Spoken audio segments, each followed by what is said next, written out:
The following program does not offer personal medical advice. Please consult your doctor before using any treatment or product we cover.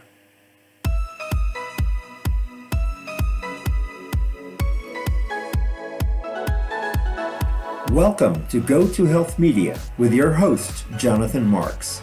We provide a welcoming environment where experts educate you on important health topics, answer your questions, and provide information from which you can benefit in consultation with your doctor.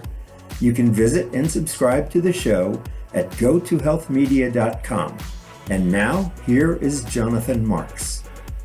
Hey, this is Jonathan Marks from GoToHealth Media. I'm proud to announce that we are adding a new dimension to our show. For our first 100 plus shows and our first 1 million downloads, we have focused on human health. But in future shows, we will also be including evidence-based content and interviews on animal or pet health. So many of us have pets who are part of our families, and their health and wellness is such a huge part of our lives. So today we are talking about Canine Parvovirus, an often fatal puppy disease, which affects over 300,000 dogs each year. The virus is spread through contaminated feces and environments.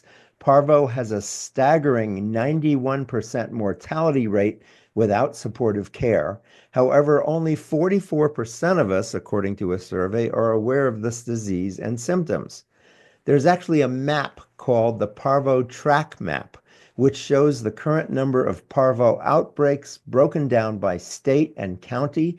It's provided by our guest today from Elanco Pet Health.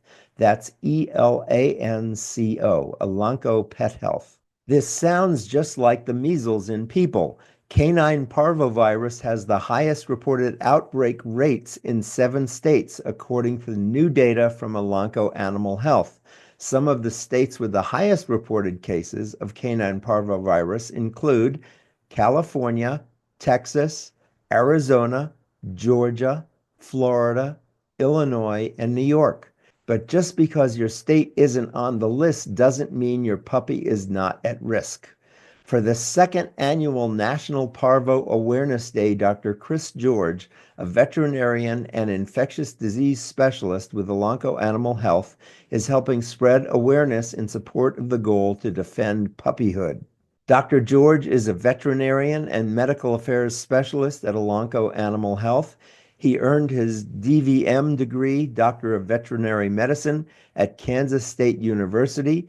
After residency, Dr. George moved to the Pacific Northwest, where he practiced small animal internal medicine in the Tacoma and Olympia areas prior to joining Elanco. Elanco Animal Health Incorporated is a global leader in animal health dedicated to innovating and delivering products and services to prevent and treat disease in farm animals and pets, creating value for farmers, pet owners, and veterinarians.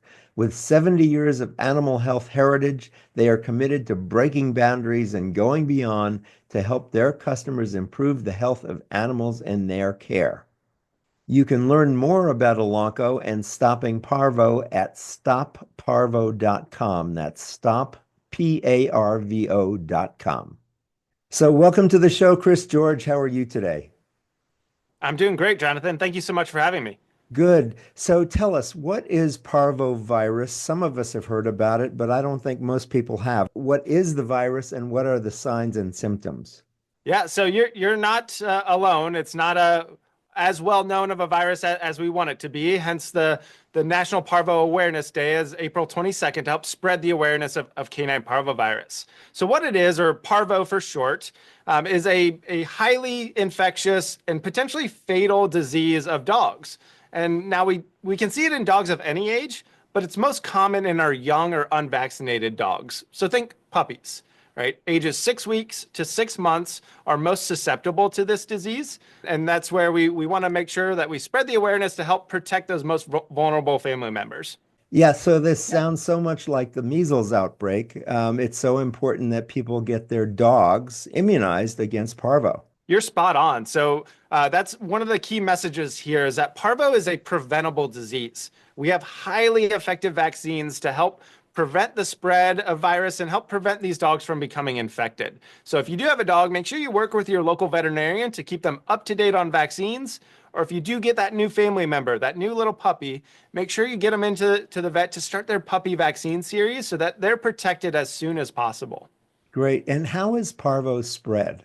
So it's a gastrointestinal virus. And so it's spread through contaminated feces. So think dogs have to come into either direct or indirect contact with contaminated feces.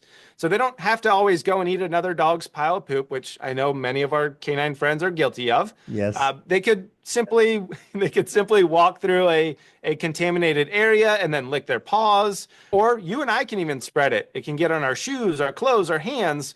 And when our pets lick or smell us, they can be exposed to the virus that way. Wow. So it's highly contagious and it can live in the soil for a year or potentially longer. Wow. Wow. Wow. Wow. And you protect your dogs from parvo. How many times do you have to get an immunization for your dog? Is it just once or is it once a year? How often do we get it? Yeah, great question. So in puppies, we do a series of vaccines to make sure that they're able to mount an appropriate immune response. And then from there, we typically do boosters about every 3 years. But I would definitely recommend that your audience go and speak with their local veterinarian because they're really going to be the best resource in knowing what vaccines and when to give them for their individual pet. Great. So if a dog comes down with parvo, what are the treatment options? Are dogs savable? Can we treat them? We can. And first, I want to take one step back because I think you had mentioned symptoms and I didn't cover that. So, before we get to treatment, let's talk about awareness. Owners should look out for symptoms of vomiting, loss of appetite, diarrhea, or lethargy, which is generally acting sick or tired. Those are all common symptoms of canine parvovirus. So if they do see any of those symptoms, that's a trigger to get seen by your veterinarian as soon as possible. Now, historically, we have not had targeted treatments for parvo.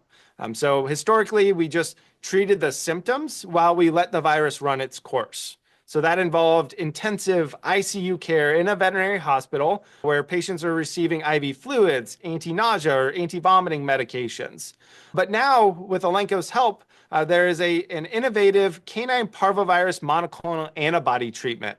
It's the first and only USDA conditionally approved targeted treatment for canine parvovirus. So it actually Fantastic. treats the underlying disease and not just another symptom. It can really help these puppies feel better faster and ultimately get home quicker. We'll be back to our show right after this brief message. Hey everyone, this is Jonathan Marks from GoToHealth Media. We're so excited. We've just reached 1 million views and downloads of our 100 plus GoToHealth shows on our website, YouTube, and 8 podcast networks. We want to thank all of you who have enjoyed listening to evidence-based health information from our wonderful health experts around the world, and we want to thank all the guests who have appeared on our show. In celebration, we have created an online store where you can buy GoToHealth logo merchandise to show that you support evidence-based medicine and our GoToHealth show. We've got t-shirts, muscle shirts, hoodies, hats, mugs, and water bottles in a variety of colors, as well as tote bags and magnets.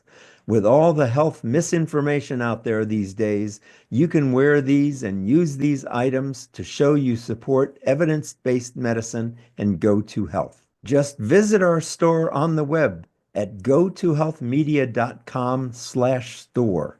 Thanks again for all your support. We just love what we're doing, and we're so grateful you appreciate our efforts. Again, you can view and purchase these items at gotohealthmedia.com/store.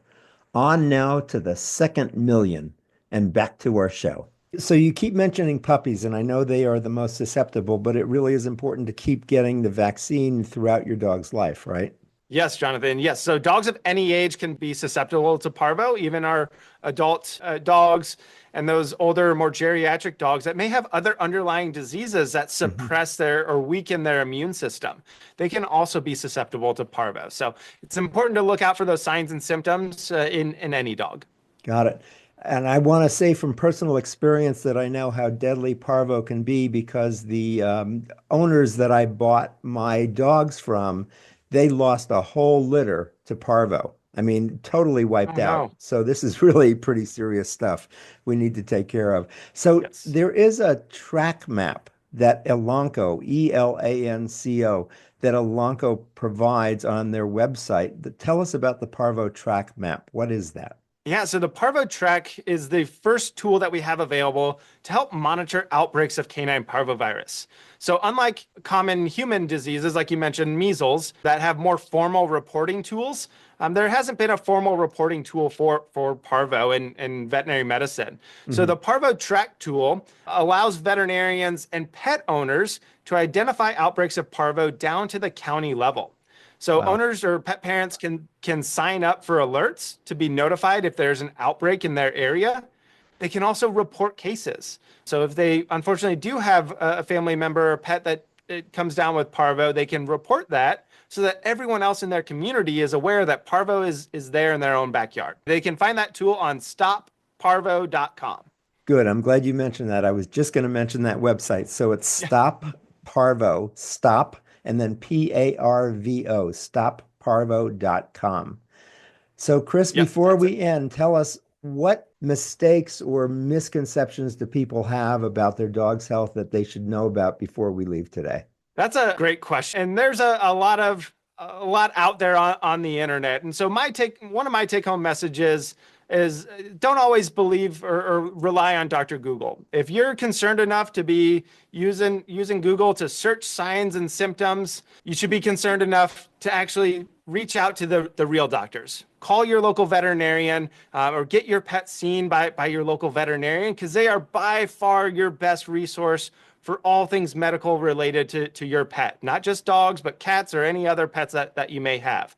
So if you ever have concerns, please reach out to your local veterinarian because they are by far the best resource for all that information. Great. Wonderful. Thanks so much for being with us today. Yeah, thank you, Jonathan, for having me and helping to spread the awareness of canine parvovirus. Our pleasure. So, we've been talking with Dr. Chris George. He's a veterinarian and medical affairs specialist at Elanco Animal Health.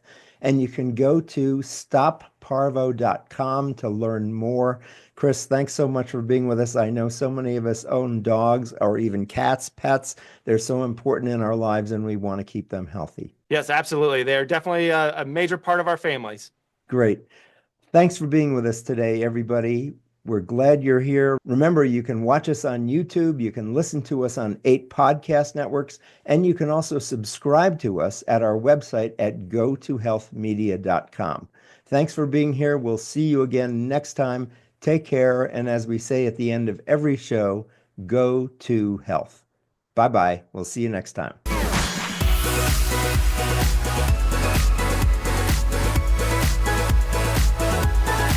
Thank you for tuning in this week to Go to Health Media. Be sure to join Jonathan Marks and another health expert next time. You can also catch the program on your favorite podcast platform. Until our next show, be sure to visit us on the web at gotohealthmedia.com and elevate your life.